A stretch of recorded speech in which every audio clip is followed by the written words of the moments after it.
All right, as promised, we are now joined by one half of the dynamic duo.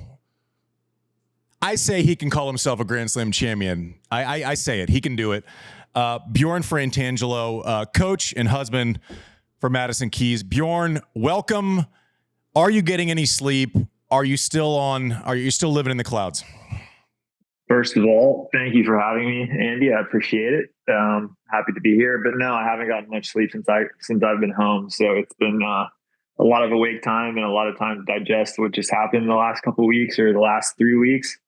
But still a little bit in shock for me. I don't know if it's set in for Maddie either, but just so cool. Couldn't be happier for her. I got to think you guys are going to get through different waves of it settling in. Like I have to imagine, it's reality. It's happened, but then there were always these moments in a career where something crazy happens, and then you go back to your house and your place, and you look into your backyard, and it looks the same as it did when you left, 5 weeks ago, but everything's changed, right?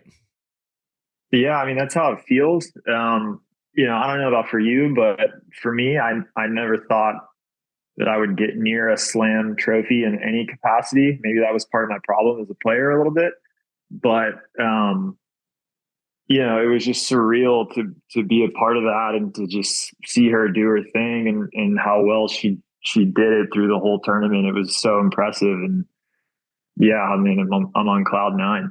Don't sell yourself short. I'm pretty sure you got some junior slam hardware somewhere around there. If I remember correctly, little dirt ball action. It's somewhere in my parents' house. To be honest, I haven't seen it probably in like 10 years. I have no idea where it is actually. But yeah, I mean, it was just, like you said, it's like everything's the same. Came home. It's like, all right, go to the grocery store, get some food again. Like life hasn't changed. But like you said, it also, it has obviously way more for her, but it's just all the recognition in itself has just been so overwhelming. And it's just been, so awesome to hear from so many people you haven't, heard from in years and stuff like that. It just means a lot. Yeah, I think it's a testament to both of you and the way you operate, because people win slams and it causes emotion. I'm trying really hard to remember a time when someone succeeded and it was just out and out support from all parts of tennis earth. And I think that's a testament to you, because you can have the nicest player ever, but if their team around them are difficult, if they're not nice, if they operate in a way that isn't on the up and up, tennis is a small world. With the two of you, there's no naysayers. I think it was the most kind of unanimously socially celebrated win in tennis out of both locker rooms, all locker rooms, that I can remember for a while. Is that something that you can actively recognize, or are you kind of too close to it? No, I mean, I think so. Just the outpouring of support that, obviously she got. And then, I didn't think it was going to happen so much on my side too, but I mean, even so many ATP guys messaging me and just being like, dude, congrats. Like, that's amazing. And I mean, people from, who you'd expect, like the Krugers, Kudlas, all the American guys, to even like Pukanakis. I got a message from like Aslan Karatsev, like people like that just coming out of nowhere to just say like, hey, congrats. It's like an amazing accomplishment. Just well done. And yeah, I mean, like I said, just the support has been crazy, and just, just try to go about things the right way and just treat people nicely throughout my career. She does the same, and that's kind of it, really. Yeah, I'll say, like, you, if anyone in you or Maddie's orbit had ever operated less than, the reaction wouldn't be the way that it's been. So that's a testament to the way that you all have gone about your business. I want to kind of rewind a little bit, because this isn't this sort of coach player dynamics I want to get to know a little bit, because I've joked on the show in the last couple of days that, my wife and I got in a fight 3 days ago because I asked her what she wanted to order from DoorDash. So, it's certainly, I'm sure that's not an easy line to kind of walk. And I want to dive in there, but I also want to give some history. You all were together for years and years, 6, 7, 8 years before you actually became her coach. You were actively on tour on your own tennis journey. She was in the same spot. From what I know and what I've read, you all were in the same places training. The way that I read it, it's almost like there was just like, I picture the friend's apartment, but full of professional tennis players just hanging out. And then all of a sudden, yeah, pretty much. Yeah. But then, so you all get together, you're still on tour, and you were going through, you had some injuries, so you weren't actively touring, playing, and how did this all happen? Yeah. So we started dating kind of spring of 2017. And she moved to Orlando a little bit after I did, to use it as a training base. This was like, off season time to begin 2017. So we ended up living in the same apartment complex. And, when the center first opened, there weren't a lot of places to live around Lake Nona because it was just, it's an up and coming suburb, and it was pretty vacant, to be honest. There wasn't much going on yet. So there was only one apartment complex that was kind of there, and every player that ended up pretty much training in Orlando all lived there. So it was sort of like your own college setup without actually being in college. It was like just a bunch of us together. I lived, on the first floor. Maddie was on the fourth. Right next to me was Francis TFO for a few years. So I basically me and Maddie kind of raised him as he was 15 to 7, whatever age he was at. We were feeding him breakfast and making sure he had food in his apartment. He couldn't drive yet, so we were taking him to the grocery store, things like so that. Good. So yeah, we started dating in 2017, and then throughout our, all of those years, we were together. And then in 2023, I got hurt. I had some foot issues, and her coach they had parted ways after the Charleston event in the spring. So I was trying to come back with I wasn't going anywhere, and I was on this hamster wheel of rehab and stuff like that. So she went to the clay court season just by herself with her fitness trainer and physio, coachless.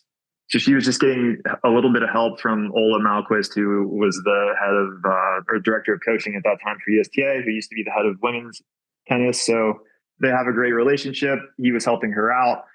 But it was the first time ever where she was sending me a couple YouTube videos, and she's like, "Hey, can you scout? Can you look at this girl?"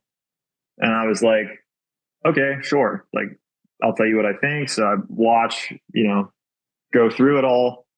And then she kind of has a few subpar results through Madrid and Rome, gets to Paris early, and then takes one of probably, I would say, if you would ask her, and maybe you will ask her, one of her worst losses of her career, I would say, in the second round of Roland Garros that year in 2023.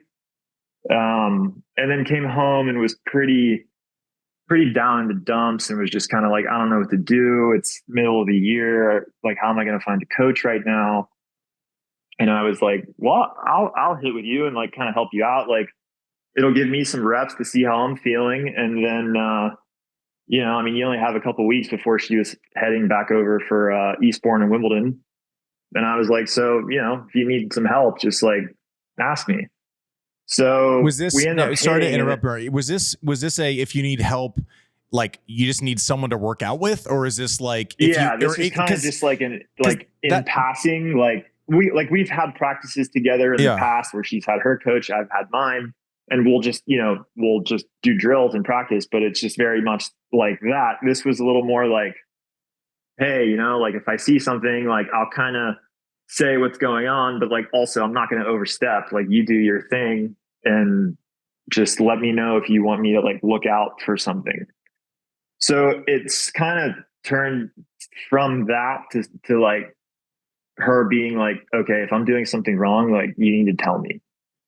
And I was like, okay, cool. So is this in the house too, when you guys are dating, or only on the tennis court? No, this was just on court. We weren't bringing any, or you're saying no, I'm saying she's you just need to tell me what I'm doing. So were you I don't know, put the clothes in the hamper? Oh, no. This doesn't come home. This is all left on court. Yeah, I tell her, I'm you only need to listen to me when we're outside on, inside the white lines. You don't need to listen to me when it comes to the home at all. Yeah. So kind of just went to that, and then I was still having a lot of pain. So I was like, okay, I don't really want to hit too much. And then all of a sudden I'm behind her and I'm like, okay, this is weird. I don't like it. Like, I don't like telling you what to do. I'm uncomfortable. So it kind of was just like her with a couple junior boys that were there. And then me kind of just like shagging balls, feeding them in. And then it slowly turned into her being like, I need help. Like, I need serious help and please help me. And I was like, okay. So once I kind of like grappled with the fact that like, okay, now I actually have to like tell her what to do. Um, it became a little easier for me because, you know, it's really coming from her and I could sense that there was like a lot of doubt and a lot of just kind of, you know, anxiety towards how she was playing through that period. So it wasn't so much like, you know, when you have a new coach or something, you take those days where it's like you need to get to know each other. Nobody's saying a whole lot. Maybe it's like your end or it's from the player's end kind of saying like, look, this is what I think, this is where I've been messing up, or this is what I think I need to do better. And then maybe you guys like have a dinner about it. You kind of get to know each other and things go like that. Where this is like, I've actually watched you for the last 7 years, never said a word about tennis because we haven't, you know, we stayed out of each other's careers pretty much. Did a really good job of like never butting in. And if we were to talk about tennis, it would just be like how we're feeling emotionally. If we've been on the road 5 weeks, like we want to come home or things like that, it would just be way more of what you think it would be. It never got to like the actual, was it like venting to each other without, you know, the feedback of someone else who's actually doing the same thing?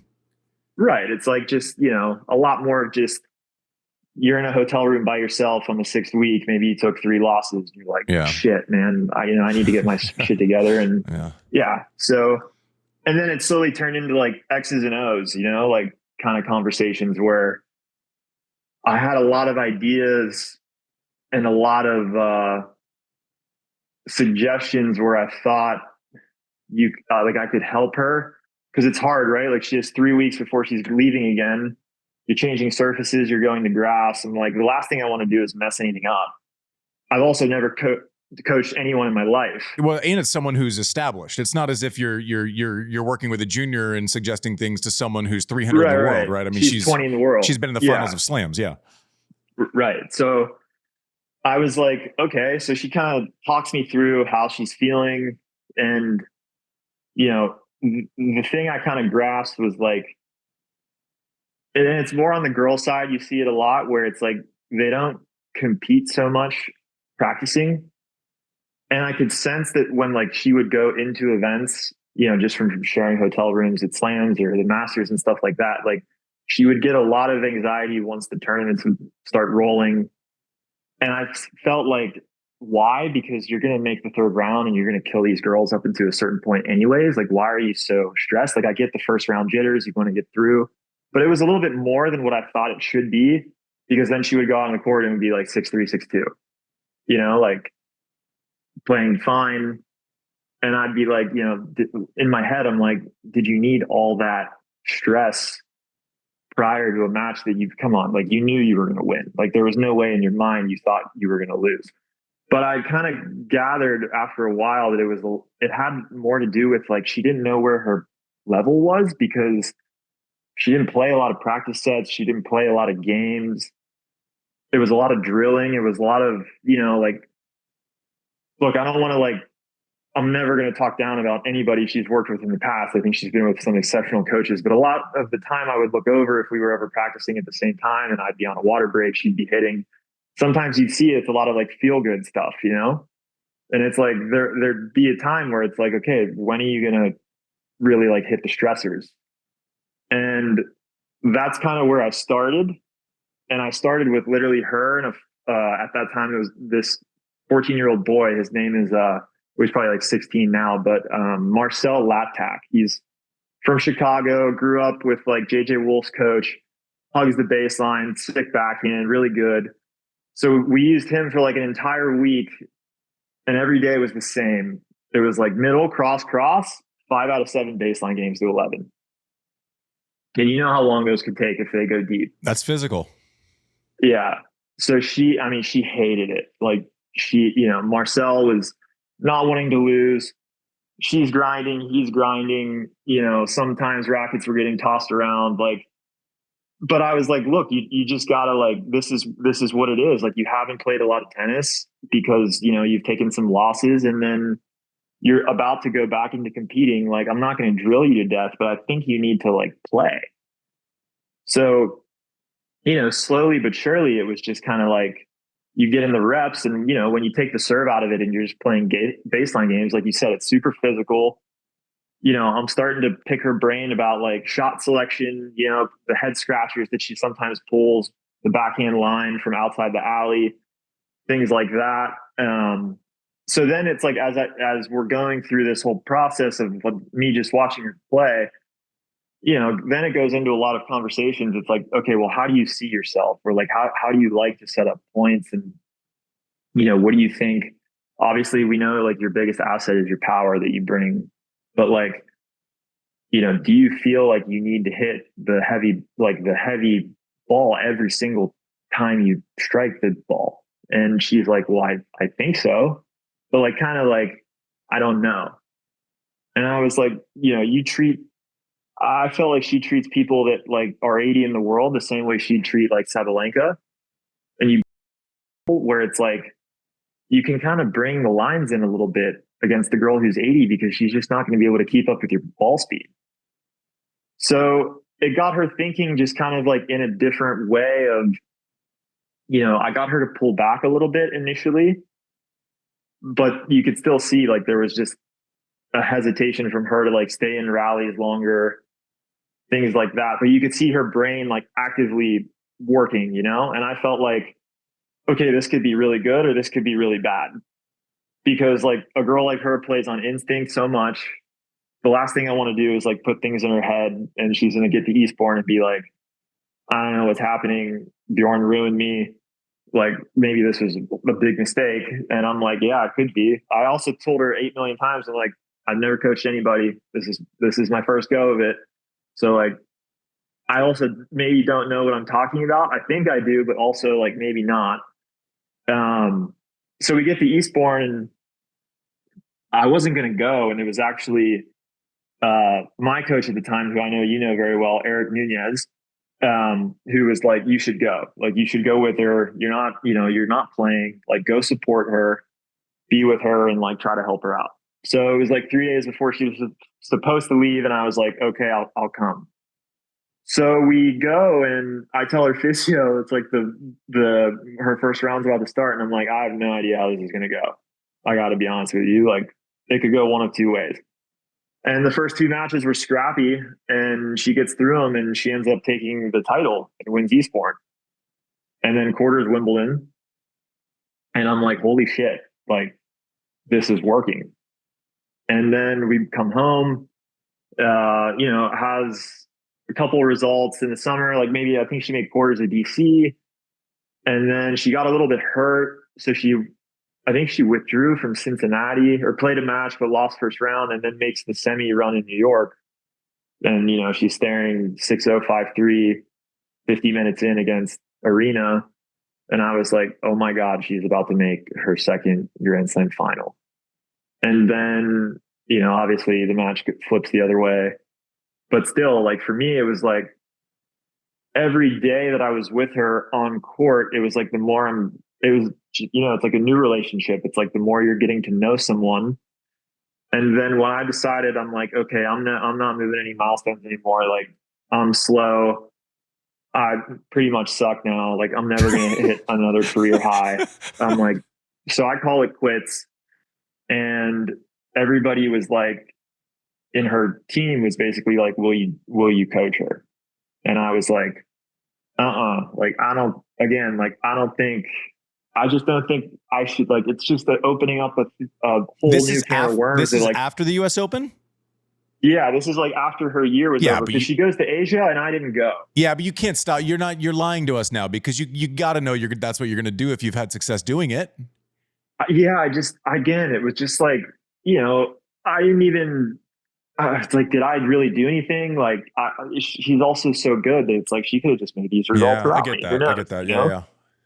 So it was just kind of, I don't know. I was really apprehensive about the whole thing, but then obviously I said yes. So then we started off season, and then she gets hurt pretty badly. She tears a muscle in her lat, and that shut her down pretty much till Indian Wells. But through that time period, made a lot of changes, new physio, who honestly, like, I've been getting so much credit from all of this, but the rest of the team hasn't. And her physio, Kayla Epperson, has been amazing and a blessing to Maddie in more ways than just the physical side. I don't think she could have went on the run, not just AO, but the entire trip. I don't know if she's 14-1 or 15-1 to start the year. I don't think anybody's ever questioned Maddie's fitness level, but I think they have questioned her durability over time.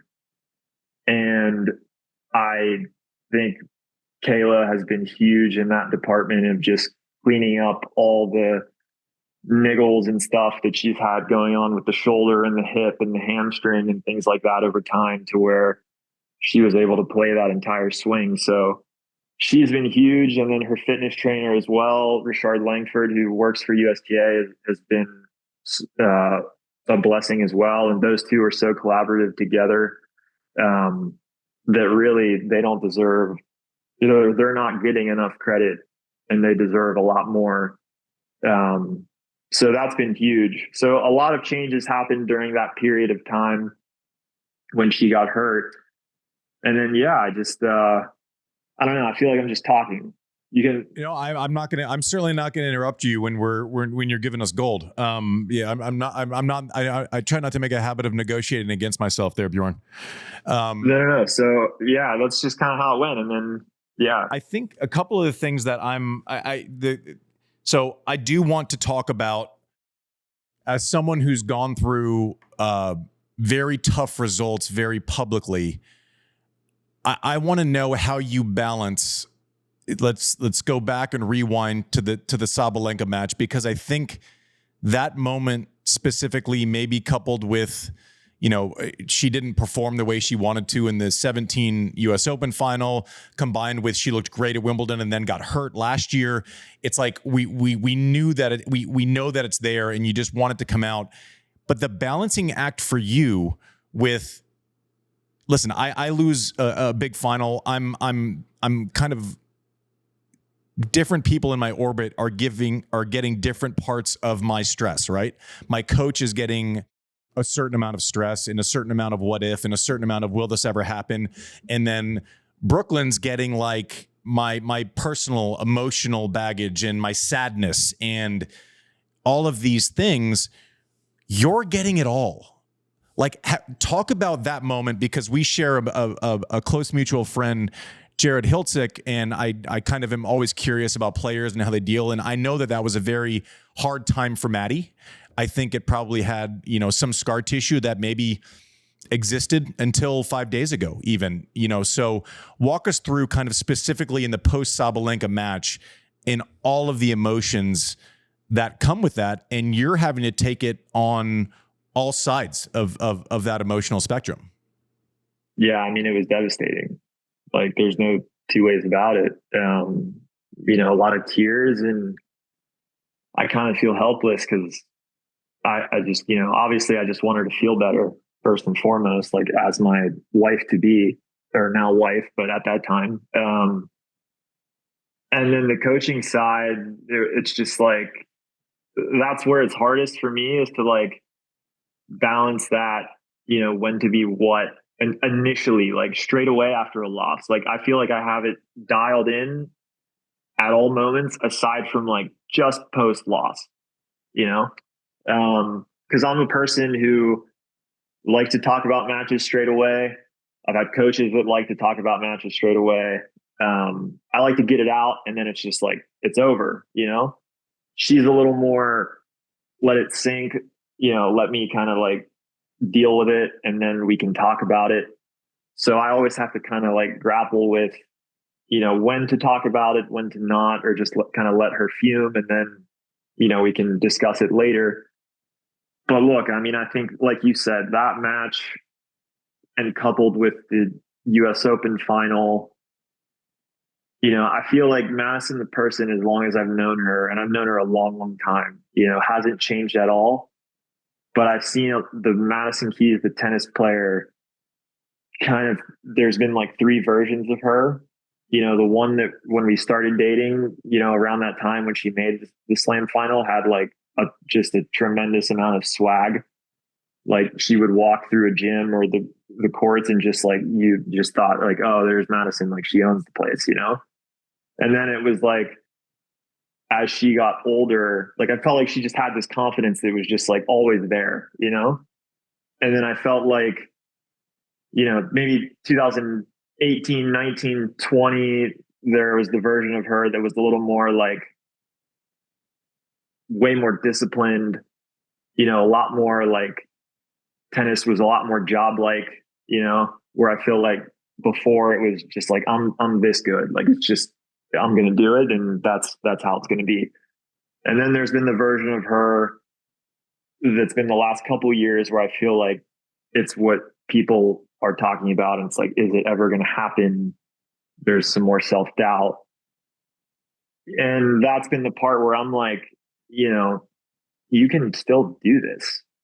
It's just like, A, do you want to? And then B, like, let's plan it out and like forward think, backwards plan. And if you don't do it, like, that. who cares? It's not going to change what I think of you. Like, I don't give a damn if you ever win another match ever. Like, I'm not with you for your career. Like, I'm with you for you. There's a bunch of people around you who love you. Like, that's what I've always tried to explain to her. I just felt like from a tennis side, I needed to warp her brain to where it wasn't so slam centric, to where it's like the other tournaments mattered too. And I felt like now you see like she's played the weeks before slams. Like actually all her titles with me, obviously aside from AO, have been the weeks before slam, ironically enough, which she would have never played before. But I just feel like, we've had to have a couple hard conversations where it's like, let's be real. When you go into a grand slam, there's what, 5 to 8 people who can realistically win the tournament, right? That's what I think. I don't know. Maybe you think otherwise, but that's kind of was my opinion. And, I'd have to be like, do you think you're one of these people? And if the answer is no, then let's go play this 500 because it's 500 points that are just sitting there. Like the Strasbourg title that she won on clay last spring before Roland Garros, you got to buy. You need 4 matches to win the 500. She played unreal the whole tournament. She probably spent 4 hours and 15 minutes on court that week. And there's 500 points right there. Like a lot of girls are tapping out because they want to get to wherever the slam's going to be. So like, let's just be here, take the 500 points, and then we'll go to the Grand Slam and you'll play the matches and now you're match ready and you'll be fine. So, she did that. And like I said, ironically enough, it's like all of her titles recently have come to weeks before slams, I think, because it's just like, she's there. She's there a little more mentally than everybody else. And, Adelaide, I actually thought she played unbelievable the whole week. That's the best level that I've seen from her, even higher than AO, I Really? thought. Yeah. I mean, the matches that she played in Adelaide were just, hitting the ball unbelievable. And there was like the nervy moments of maybe like the second set of the Rybakina match or things like that. There was none of that. She just kind of like blitzed everybody there. And then the match with Pagula obviously was tighter, but just never felt like she could lose that match the way she was playing there. But yeah, I don't know. I'm a fixer. I like to problem solve, and that's what I tried to do. And I could just feel her with like each slam that went by that didn't go her way. It's like another opportunity that's gone. You get this like emotional lull. Sometimes the practices like post slams for the first like 4 or 5 days wouldn't be quite what you'd expect, and it's just like, because she was just so down and I felt really, really bad, obviously, but it's like, had to just kind of like, just like I said, warp the brain a little bit to think like the other tournaments matter too. Like, let's get you to double digit titles, or like, let's, try to come up with like another goal, because this is kind of like eating at you. And then like she's talked about so much in all the press and stuff, it really got her to kind of like dive into the mental work. and kind of just work through that. I think two of my favorite things that you've said so far, and I think it's absolutely spot on, is people understand the concept of creating habits in practice, right? You create muscle memory, you do it so that you can hit forehands and backhands, when you're drilling all the time, but that does go for competing too. Like you have to create the habit of competition so that you're not taking, you don't take 3 weeks off of tennis and then go try to play a tournament. You sure as shit can't take 3 weeks off of competing and then go compete. Obviously there's not the consequence. It's not the same at 5-all in a practice set, but you can try to recreate those competition mechanisms as much as possible and also plan forward and work backwards from there, I think is something that every coach listening should write down, because it's a simple concept that even if it doesn't work, at least there's progress. At least there's something to aim for that's not 3 months away, like where you always have to kind of worry about the next week in some way, shape, or form. I think that's gold. I think everyone should be getting out their notebooks on that. One of the other questions that I'm kind of fascinated about is, did you have to learn how to see the game differently? Obviously, coming from being a top 100 player on the men's side, and kind of seeing, a lot of those players, the spin mechanisms are different. The way that you create points is different. Was it easier, or did you have to kind of like readjust when game planning on the women's side? Because it's not a similar type of game. We're obviously great athletes everywhere, but it's a little different. Yeah, very different. I mean, I remember that week we did at Indian Wells when you helped me out. You saw me. I'm a slight guy, didn't have a lot of weapons. I really had to problem solve my way through, most of my career. So I feel like I've been able to bring that into the coaching side. And I feel like the biggest difference is that guys hide their weaknesses so much better. I mean, I listen to your podcast. You always, talk about your backhand, how bad it is, but like your slice didn't come off the ground. You serve 140 miles an hour and your forehand's good. So like, yeah, your backhand's maybe not as good, but like good luck finding it, you'll find ways around it, where I don't feel like a lot of the girls, or maybe 90% of the girls, have that. It's like, if you can kind of hone in on a weakness, you're probably going to be on the better side of that outcome. And I just happen to coach a person who can hit the ball 90 miles an hour as her average rally ball speed. It's a joke. Yeah, it's incredible. So with that being said, it's a lot easier to pick on someone's weaknesses when you have a ball like that. Yeah, it's not a two-shot pattern to get to a weakness. It's a one-shot direct route to the weakness. If you're someone like Madison, it makes the game planning so easy for me, because up into a certain point, I'm just like, you have to do this, and it'll probably go your way. Now, there's a lot of parts of Maddie's game where I felt like I need to improve aspects of her own game. But as far as like when the matchups come about, just do this and it will probably be okay. I actually look forward to the Iga matches and Sabalenka matches and stuff like that, where it's a lot more like granular. Like I have to really get down to it, because it becomes more of like a chess match, especially the one with Iga, so that's what I kind of like look forward to. But I feel like a lot of the time I can just kind of look at technique, see grips, and just say, just go. Basically, like, release the troops and just fire. Talk us through the Aussie Open run and the draw that she went through. And I have a specific question, because I don't know. Hopefully you'll understand where I'm getting with this, but going through Collins, and there's like a hype mechanism because Danimal went Danimal the round before, and it was great. It was like great must-see TV, whether you like it or not. You didn't stop watching. It was great. But then there's like an emotion set when Danielle walks out. It's something to deal with. Then all of a sudden you're going through, a Wimbledon champion, a Rybakina, someone who's been, is the top 4 players on earth when healthy the last 4 or 5 years. Svitolina, who's 3 in the world, and is just like, she's not going to give you anything. She's not going to punch herself out. You got to go and take it from her. Obviously, the Iga matchup into Sabalenka, there was no let up. There was no trap match where like, that you're way better. Therefore, you just almost get into like protect mode. It's almost like she had to stay like she was hunting. the entire time, which is probably different than going up against, I love Sloane, I love Maddie, but I guarantee you neither one of them was disappointed to play the other one in that Grand Slam final, right? You're not playing Serena, you're not playing whoever else. Was there any benefit from there not being any let up from the word go, especially on the heels of Adelaide? She essentially played top level tennis. She beat a couple top 10 players there for 3 weeks straight. I mean, it was just a clean run. But to your point, competition and being competitive was kind of baked in by the time she got to the tail end of Aussie Open. Yeah, I mean, there was no room to breathe in that draw. Like you said, I mean, maybe it helped her a little bit, but it's like you see that going in and it's like, is that what you really want? Nope. Like, probably not. No, but you don't choose it.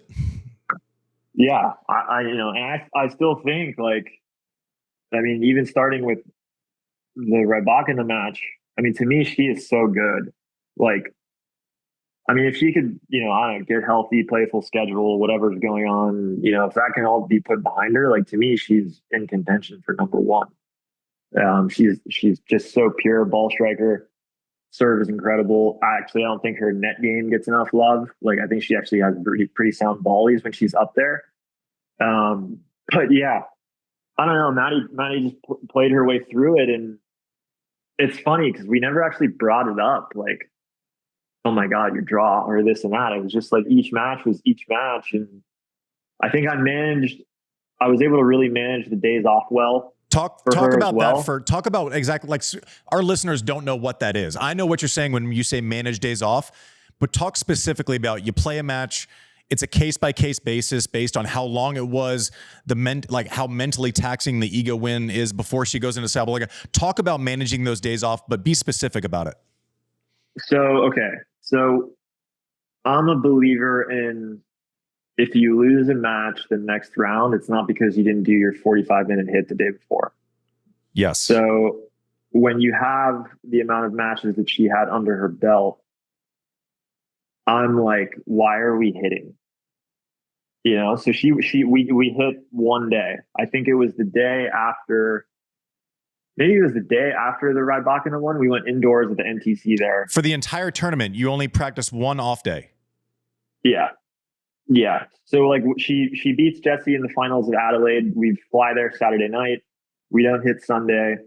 She hits with me on Monday, plays Tuesday, doesn't hit Wednesday, plays Thursday. Doesn't hit because she had that long 3-setter, played late at night. So it's like, okay, sleep is a little more important than waking up in the morning to go hit down the middle. And then I left it up to her as the matches progressed. And then, for whatever reason, after that, Rybakina won. She wanted to hit some balls. And then from then on, we didn't hit at all. She did a little bit of gym work. I think the day before the final, she didn't do anything. Bjorn, why would you? I didn't know this before this podcast started, but I think I want you to coach me. I mean, look, I've really tried to come out of it, like, from a player perspective, and, I didn't get to 30, 40, 50, whatever, but, like, I was there and I was very observant of everyone. And now I feel like I kind of am just on the other side. Like, I'll watch the best coaches, and just, like, I'm obsessed when Ben Shelton's in town, because I love watching him and his dad practice, because I think his dad is, like, just super specific on, like, whatever they're trying to improve. Like, you don't see a lot of, like, wasted time. And I really appreciate that, because I felt like you can kind of get lost in the reps in practice a little bit. And I definitely felt like that as a player looking back. It's like, I did so much hitting, but, like, I could have worked on, like, my first ball strike a little bit more, or, like, specific plays that maybe could have helped me at, like, 4-all, 30-all, or stuff like that, where it's like, 2 cross 1 line, like, cool. I got that pretty down, So I really tried to come across it, like, how would I have wanted it to be for me if I was in this scenario? So, like, if I had just won an event, I'm coming into a slam. It's like, okay, for me, I would have had to play best of 5. Let's say I win a 4-setter. It's like, do I really need that hit the next day? Like, probably early in my career, I would have said, yeah, 100%. I'm not gonna be able to remember how to hit a forehand the following day. I need to hit. But like as I got older, started having more injuries and stuff like that, it's like, well, why don't I just save myself a little bit? And I mean, she's almost 30 years old. She's 3 weeks from turning 30. Obviously, she's had a lot of tennis under her belt, not only in the 3 weeks, but like her whole career has been forever. When you turn pro at 14. So it's like, let's just keep you fresh. Like you're already not fresh because you've played so much tennis. So like you're already behind in the freshness area. So like, let's not even push that further behind. Yeah, there's also there's also so much value that I think just being I call it I used to call it the practice court tax, like even just going in for practice and all those little interactions, someone tells you one thing and it's like it just removing yourself from the chaos. I think it does wonders. Like I couldn't understand not going on site. Oh my gosh. Yeah, exactly. There's a social tax, which is nice, but you guys walking out to a practice court and stopping to have 5 conversations, it has a mental tax. Like that's time where it could be quiet. I listen, I fully agree with what the way you went about it. And so does the result. Talk to us about, obviously you're invested in Madison more than even a coach. I've talked to Max Eisenbud, he was weeping for 45 minutes after the match, like couldn't get his mind together. I've been close with Lindsay, who has this like parental connection to Maddie. She loves her like she loves a family member. And I'm getting goosebumps talking about this, but talk about the emotions, not even just for Maddie after she won, but the emotions for someone because of what they've accomplished. And that they can just take a fucking breath now, right? Like you did it. Yeah. I mean, I think that was, look, I don't know. I wasn't a child prodigy. Nobody told me I was going to win slams. My junior success all came late at the tail end of my junior career. So like, I can't imagine what that feels like to be told from the time you're pretty much 15 years old that like you will have grand slams, and then you're 29 and you don't have one, and you're starting to realize like, okay, the clock is either ticking or it's like, is it gone? I mean, look, I'm going to tell you one thing she told me after she lost to Sabalenka in Beijing. We got back to the hotel room. She throws her bag down. She's sitting on the bed, like silent for a couple minutes. And she looks at me and she's like, do I still have it? And I was like, sorry, like, what do you mean? And she's like, do I still have it? She's like, I know I can be like 30 in the world, but like, you think I can still like compete with like Arena and Iga and these girls, or like, is it too far gone? And I was like, I mean, I think you can, but like what I say doesn't hold weight if you don't think it, like I think you 100%. I said, I think there's a couple things that need tweaking. You can't just do the same thing that you've done and be able to do the same, or have the same results. But like, if there's a few things that we can work on in the off season, like absolutely, you give us two of those things, Bjorn. Give us two of those things that the off season homework besides getting married. Okay. So that one's irrelevant to the tennis part. Well, maybe not. I don't think so. John Wertheim scratched her in the final. I was the dummy who only had her going to the semis, but he gave a lot of credit to just getting married. It was great. So the crazy one, and Max, you can ask Max this again, or he'll tell you the racket change. Everybody thought I was insane.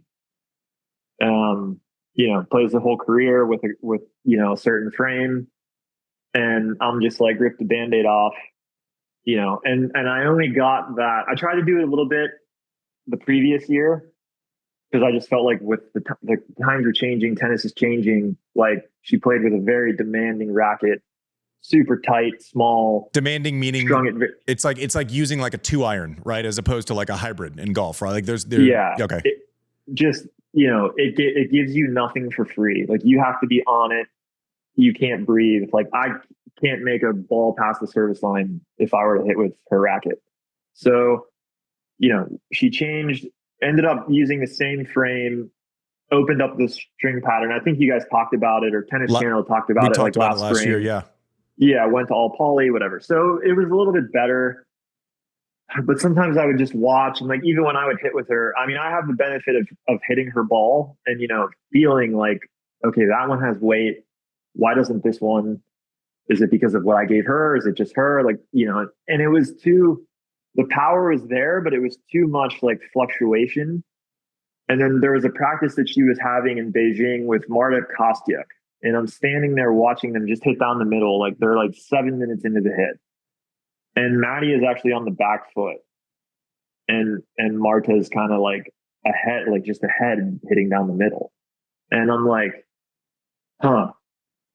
So now like the power girl is on her back leg just in a rally ball scenario. So what's going to happen, like, or what has been happening is she's starting to move and play points and stuff like that, or you're a little more nervous, or you're decelling on a certain ball because you're tight. And I was like, this just, it's not like, I don't think it's her. So in the off season, when there was time to kind of experiment, I mean, Andy, I've never seen such an impact in such a short amount of time. Like, I've changed rackets in my career. I don't think you did ever, but like, I wished it would have given me half of the impact that switching frames gave her. I mean, it just opened up a whole new world.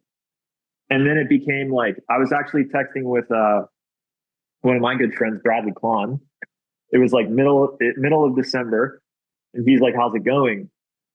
And I was like, "Dude, I think I just figured out, like, I went from how do I keep her in the top 20 to I think she can win a slam. Like I believe this again now." And he was like, "Really?" Like, and I was like, "Dude, she's trying this frame. Like the practices have been different. Like there's no cleanup work. It's just like all systems go. She's smiling. Like things are, she's happier. Just things are coming easier. The ball speed is like out of control, but somehow she's not missing." And I was like, this is nuts. Like this is wild. And nobody took it seriously. Like Max didn't take it seriously. I'm not even sure Maddie took it seriously, but like I was there, obviously. Kayla was there at that time. Kayla played college tennis at IU. So she feels the game, she sees it. And she's just like, this is a different person.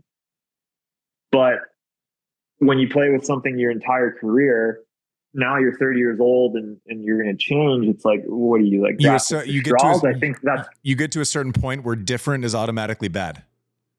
Right. It's like, well, this isn't going to end well. Like, not a chance. And then it's like, well, so we're going to, like, Maddie bought into it. So it's like, well, as long as you believe it, that's fine. So then it's like, you're going into the new year with no stencil, a blacked out frame, and like, let's see how this goes. And then it was only after she won Adelaide, we got to Melbourne, and I saw Max, and he was like, so I guess I got to talk to Yonex. And I was like, I mean, you don't have to, but like this is working. So like she's gonna keep using them. You don't have to, but it's like the rest of us had to show up for work, Max.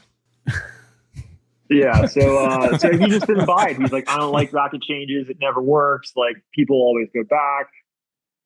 And I'm like, all right, well, which by the way, he's not wrong on that a lot of times. 100%. Like, I completely agree. Yeah. Like I know where he's coming from. You want to be on the safe side. She has a certain feel her whole career. And here comes like the husband just like, hey, let's rip the Band-Aid off and just go a whole new direction. I like how you say here comes the husband, like you're an accountant or something. Yeah, well, that's what he calls me sometimes. Here comes the husband. He just finished a fantasy baseball draft. Yeah. So yeah, I would say that's the biggest thing. The other thing is the serve motion change. Yeah, just what's funny is there was like it was like during the COVID, like thick of COVID when things were locked down. I think we were serving together out of a basket one day, and she was messing around with it, and it was just like light years better. And I mean, I'm still playing at the time, and I'm like, you should just do that. Like that looks sick.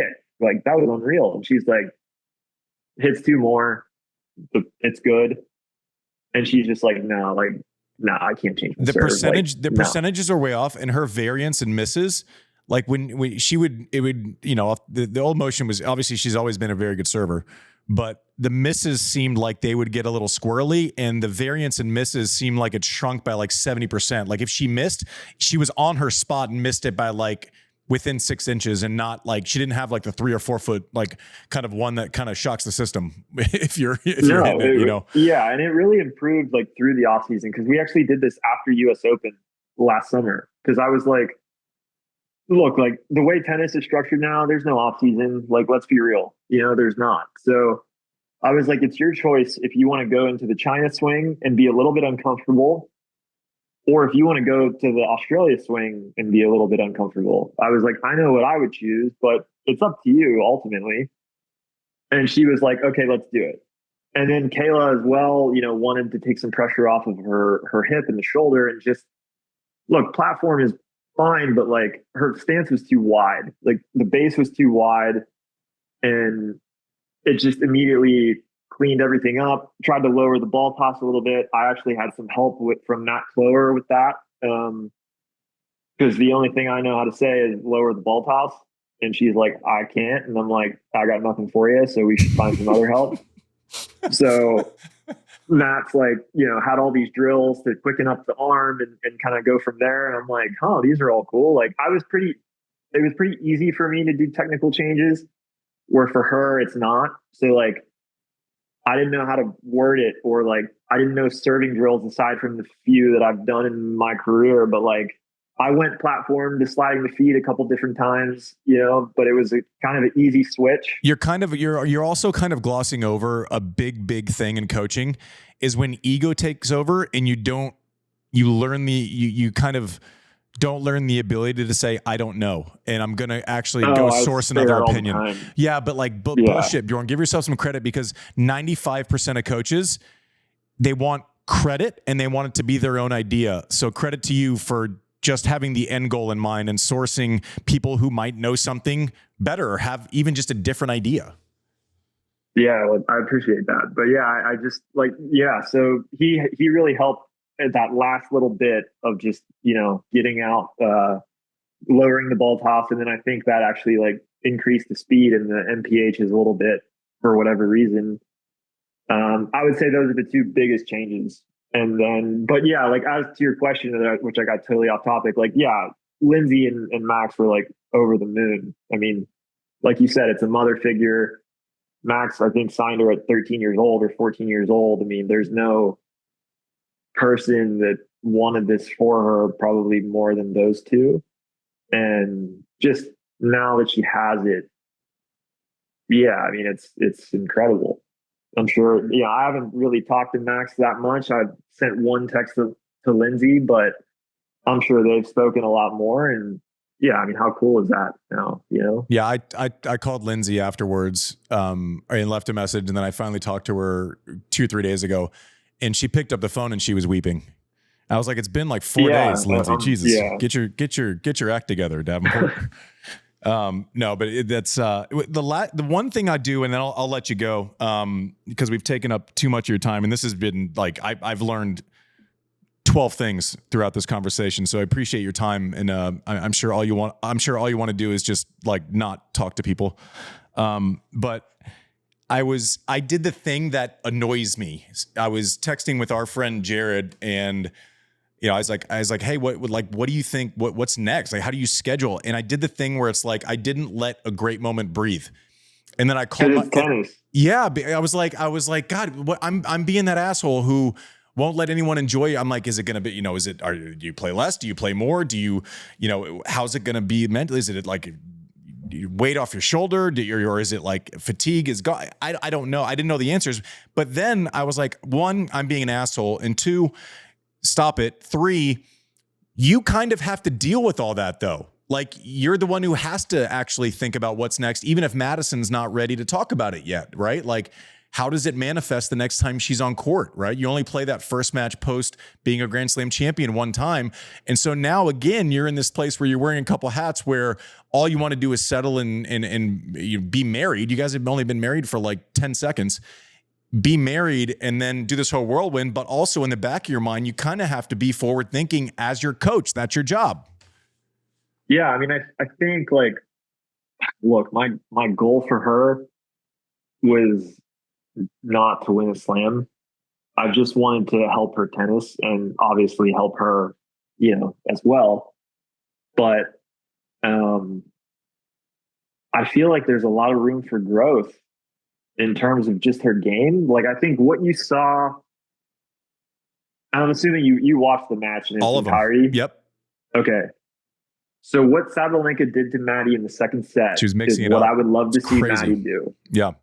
And she'll joke and we'll joke. Like, I work on the forehand dropper with her probably 3 times a week, every week, as long as I've been coaching her. And how many droppers have you seen off that wing in matches? To be fair, I don't think I would hit droppers if I had the swing speed of Maddie either. Yeah, but it's like she gets girls so far back, and you get them guessing a little bit. Then it's like you saw Maddie at one point where it's like Sabalenka had a ball that she starts running forward, and then Sabalenka hits it. Now you're running backwards. It's like now you start to play with that mental The threat of it is as important as the actual thing. Right. And it's like, it doesn't have to be good. Like, I tell her that all the time. Like, with how far you pin girls back, like, you could hit drop her to the service line. Like, there's no way they're going to get there. But it's like, I'll ask her after matches, or more so like in practice points and stuff, like when she has it and she has the time. I'm like, did you think about it? She's like, no, not even in my head at all. But I feel like that's the evolution. I love that. I love that sequence. You work on it 3 times a week, every week. Did you think about it? Yeah. And I'm like, okay, like the only time she'll ever pull it out is like when she wants to bail out of a rally because it's like she's winded, or like we've been hitting for, it's like a 50 balls back and forth, and she's like, okay, let me get a new ball. And then she'll throw it out and cut it. But I'm like, it's pretty good when you do it, but like if you're not thinking about it, whatever. But like what Sabalenka was able to do, because I was telling Lang and Kayla in the box after the first set, I'm like, okay, expect Sabalenka to get better. But like right now, Maddie is beating her in like the ball speed match. Like if it's a puncher's match, like Maddie's winning. But I didn't think it was going to go that way. And by the way, to your point, Sabalenka didn't have that gear 5 years ago. She was hitting high balls. She was hitting droppers. She didn't have that adjustment gear. We talked about it on the show the other day. I said, give her credit on top of Maddie, because she problem solved to give herself a chance, because Maddie was in like goddess mode, and she took her out of it a little bit. And I've started to see her use that more, like when she's near like the forecourt, kind of getting closer to the service line. But like she was starting to use it like at the baseline, throwing in a backhand slice, loopy balls, up high to Maddie's backhand, which that's not a favorite ball that Maddie likes, So I was staying in the box. I'm like, okay, Sabalenka is going to come out even faster, try to beat Maddie to the punch, maybe serve bigger. And then all of a sudden she does that. And I'm like, oh, okay. Like this is going to get a little bit dicey, because this is not a match that Maddie wants to play. And then I actually felt like Sabalenka missed a few droppers early in the third and just kind of like abandoned the whole idea. And then it became a hitting match again. And then Maddie just stole it in those last few points, which was great. But I feel like that's the evolution to her going forward. And I feel like, cleaning up the net game a little bit, thinking of some outside ways to win points. And then, I did a lot of work with like Matt Clower and Dave Ramos in like the analytics department in the off season, and kind of just like doing a reverse scout on Maddie. And I was noticing a lot of things where it was actually like she's pretty good when the rally was getting going. Because you would look at Maddie and you're like, oh, first ball, third first ball, that's her, whatever. But like she's actually way ahead in points 1, 5 to 8 shots. Where she lacked was actually 1 to 4. That's where the errors came. So like, yeah. So I'm like, okay, so in the off season, like we worked on that a ton. And I think that helped a lot, because I felt like her first ball was unreal those last couple of matches. But yeah, that's kind of like the evolution there. But look, to your point, she did it. Like, I don't know how she's going to be. I don't know what she's going to feel like, and I get if all of a sudden she deflates, But I also understand if like she's like, oh, this is nice, I want more. It could go one of two ways, but like it's not my it's like that's not like I'm just here to hear that from her, like whatever side you want to play. I hope it's one way because I think with one can come multiple, but like I don't know, I don't know what's in her head. I don't have a goal. Like it's not like, oh, let's go win the French or like let's go win Indian Wells. Like I want you to use a forehand dropper at 30 all, at 2-1 up, like up the break. Like that's my goal, for her tennis. Like that's kind of like what I'm thinking about. Oh, and then man. it's like you see kind of like what the byproduct is now. It's like, holy shit, she just won a Grand Slam. And like I said to you in the beginning of this, like never did I think that it would be like, oh, Bjorn Fratangelo is a Grand Slam coach. Like, but like here I am, I did it. It wasn't planned, it wasn't expected, but like pretty cool. And I like for myself, like I would like more, and like, yeah, hell yeah, I would like to do it with my wife. Because I don't know, like when she's done playing, like I don't see myself being on the road 30 weeks. Like it's probably not going to happen. And it's just I feel like if you're going to do it, you got to do it right. And there's too many now. I feel like in tennis, there's too many of those like 15-week guys or 10-week guys. I'll do 10 weeks and then find somebody else to do. Like, no, it can't work like that. So it's like you're either all in or you're all out. And I just don't know. Like after her playing career, it's like I want to be at home with her and like build a new life and do something else. And who knows what it is? But I'd like to stay involved in tennis, but like to just have her like retire and be like, okay, I'm gonna go with whoever now. See ya. Like, no, that's not gonna happen. Well, listen, man. Again, we're fans of Maddie. I mean, we everyone loves Maddie, right? Everyone in the tennis universe. I don't know Maddie well, but everyone kind of knows a little bit about everyone, right? And the feedback is rarely universally positive, right? It's based on your worst moments, and it seems like her worst moments create fans around the tennis world, which I think is a great thing. I also shit doesn't happen by accident. Maddie doesn't produce the way she produced by accident. Actually acknowledging mental scar tissue, you going to work on differentiating a game. That's the difference between 6 points, which is the difference between her winning a Grand Slam and not. Could be 6 points. And you work for 2 full years for 6 points over the course of 2 weeks. All that shit matters, and I guarantee you I'm going to have the biggest smile on my face when at some point this year I see her hit a drop shot winner at 4 all, 30 all. Bjorn, I appreciate you, man. Congratulations. Thanks for being on Served. Yeah, no, thank you for having me. I appreciate it. I listen all the time. I love what you're doing. I watch, when you're on TC Live as well. So I'm a big fan of what you're doing now. So thanks for having me. It's an honor. And who knows, maybe we can do it again another time. Don't be a stranger. Thank you.